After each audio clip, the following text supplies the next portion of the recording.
Good morning, good morning, good morning. Riyadh, Saudi Arabia. Kumusta everyone? Mga kaiksuunan, kumusta po? So, update po natin ngayon dito sa Riyadh, Saudi Arabia. Sobrang lamig.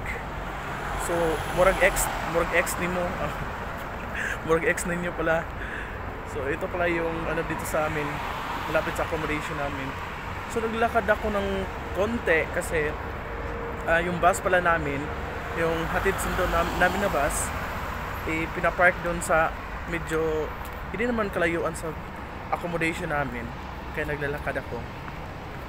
So sobrang lamig talaga guys, grabe. So mas may malamig pa dito this coming December ata, December katapusan, December na pala ngayon. Buwan. Ayan guys, so we're here now in King Fahd International Stadium. So yung makikita yung King Fahd International Stadium there. Ayan. So we're here. So andito na po tayo dito sa bus. Ayan, dito na po tayo sa Manuel Market kung saan andito ako nagtatrabaho. Ito pala yung first market dito sa Riyadh, Saudi Arabia. Ang pangalan pala ng market na to ay Manuel Market Mercato Branch.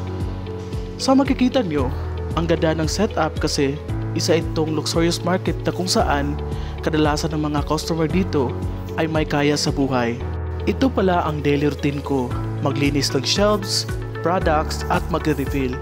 Kagaya din ng supermarket sa Pilipinas, ginagamitan ng FIFO, first in, first out, para madali ma-identify ang expiry date ng item at hindi mauunang makuha ng customer yung bagong ni-refill natin.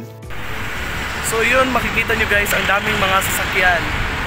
So madami naman sa Pilipinas pero mas madami dito kasi mura lang yung gasolina dito compare sa Pinas, di ba?